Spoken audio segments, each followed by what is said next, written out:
প্রেম বা ভালোবাসা চায় তাহার প্রেমাস্পদকে নিজের যা কিছু সব নিংড়াইয়া জীবন যশ বৃদ্ধিতে প্রতিষ্ঠা করিতে। প্রেমাস্পদেই তাহার পরম স্বার্থ।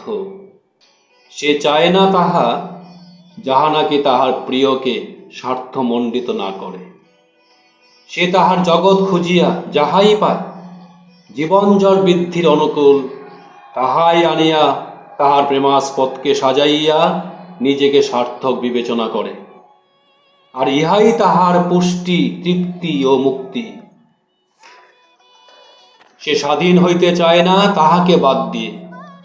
প্রিয়ের অধীনতাই, প্রিয়ের সেবাই তাহার ধর্ম, অর্থ, কাম মুখ্য। এমনই করিয়া প্রেম তাহার প্রিয়কে বোধে, জ্ঞানে, কর্মে, জীবনে, ঐশ্বর্যে প্রতুল করিয়া তুলিয়া অজ্ঞাতসারে নিজেও প্রতুলে প্রতিষ্ঠিত হয়।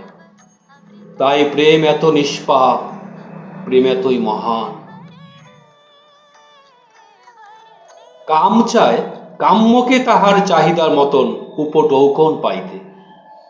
সে কাম্যকে সমৃদ্ধ করিবার বালাইকে বহন করিতে একদম নারাজ, যদি তাহার ভোগের কোনো প্রকার ব্যতিক্রম না ঘটে। তাই কাম মানুষকে মূঢ় করিয়া তাহার জগৎ হইতে চুরি করিয়া ততটুকু পর্যন্ত তাহার সীমায় আবদ্ধ রাখিতে চায় যতটুকু ভোগ লিম্ফা তাহাকে যেমনতর উদ্দীপ্ত করিয়া রাখে। আর তাহার অবসান সবই অবসান। সেজন্যই তাহার বৃদ্ধি নাই, জীবন যশ সংকটশীল, তমসার অতল গহ্বরে মরণ প্রহেলিকায় তাহার স্থিতি। তাহাই পাপ। তাই সে দুর্বল, অবসন্ন, অজ্ঞান। বুঝিয়া দেখো কি চাও।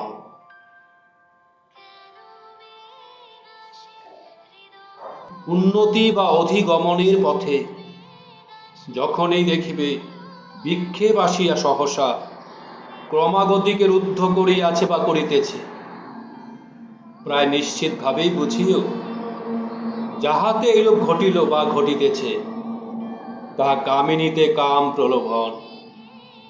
সাধারণত পুরুষেই এরূপ ঘটিয়া থাকে। আর ইহা যতই প্রাচুর্য অধোগতিও ততই দুর্বিনীত। কিন্তু মেয়েদের বেলায় তাহারা যতক্ষণ কোনো বৈশিষ্ট্যে প্রত্যক্ষভাবে সংশ্লিষ্ট না হইয়া চিন্তার উদ্বেলনে, কল্পনার পরীক্ষার বিব্রত, তাহাদেরও প্রায়ই উক্তরূপই হইয়া থাকে। কিন্তু স্বেচ্ছাপ্রণোদিত প্রত্যক্ষ সংস্রবে সংশ্লিষ্টের অনুরূপ উন্নতি বা ক্রমাধিগমনের বর্ধনই ঘটিয়া থাকে। নিজেকে বেশ করিয়া বুঝিয়া চলিও। তুমি যদি আদর্শ পরায়ণ না হইয়া কামলোলুপ, কামিনী পরায়ণ হও, আর ইহা যতই নিজ ভাবাসম্পন্ন হইবে, দেখিতে পাইবে তোমার শিশু কত সত্ত্বর তোমার বংশানুক্রমিকতা হইতে বঞ্চিত হইয়া পাশবিকতায় পর্যবাসিত হইতেছে। আর এই কামেই তোমার সত্তাকে আনত করাইয়া জীবনকে উক্ত করিয়া দেয়। যদি সন্তান সন্ততি ও নিজের মঙ্গল চাও, তবে এখনই সাবধান হও।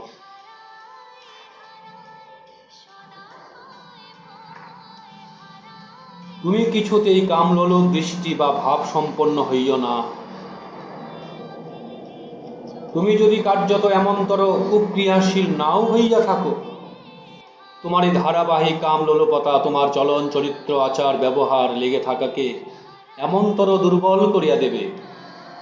কারণ কাম চিন্তা মানুষের সত্তাকে এমনভাবে অধিকার করিতে পারে যাহাতে অন্য কোনো চিন্তা তাহাকে সরাইয়া তোমার সত্তাকে সেই দিকে আনত করাইতে পারিয়া ওঠে না। তাই তোমার উন্নতির বহু সম্ভাবনা উপকরণ থাকা সত্ত্বেও তুমি কিছুতেই কৃতজ্ঞতা বা কৃতার্থকে ধরিতে পারিবে না। ইহার ঔষধ দূরে থাকিয়া ভাব ও দৃষ্টিকে মাতৃচিন্তায় অনুরঞ্জিত করিয়া তোলা। বুঝিয়ে দেখো, এমন হইলে এখনই সাবধান হও। কাম ক্রোধাদি তখনই দোষের যখনই তারা তোমার আদর্শকে প্রতিষ্ঠা করায় বাধা জন্মায় এবং তোমার পারিপার্শ্বিকের বাঁচা বৃদ্ধি পাওয়াকে অবসন্ন অবঘাত করে। যখনই দেখিবে সৃষ্ট ইষ্ট বা আদর্শে সংসর্গ হইতে দূরে সরিয়ে পড়িতেছ, কাছে আসিল ভালো লাগিতেছে না, উদ্দেশ্য সত্ত্বেও তাহাদের সংসর্গে টান তোমাকে আকৃষ্ট করিতে পারিতেছে না। নিশ্চয় জানিও কাম লিম্ফার ডাইনি ডাক বা কল্পনা তোমাকে মুগ্ধ বেকুবের মতো লোলুপ করিয়া চলার পথ বিভ্রান্ত তমসা বরণে চিন্তা বিহবল ব্যর্থ গর্ভে মূঢ়মতিচ্ছন্ন আবেগ সংগল করিয়া কলুষ হস্তে তোমার উন্নতির গলা টিপিয়ে ধরিতেছে, ইয়া নিশ্চয়ই বুঝিও। সাবধান, পারত সরিয়া দাঁড়াও।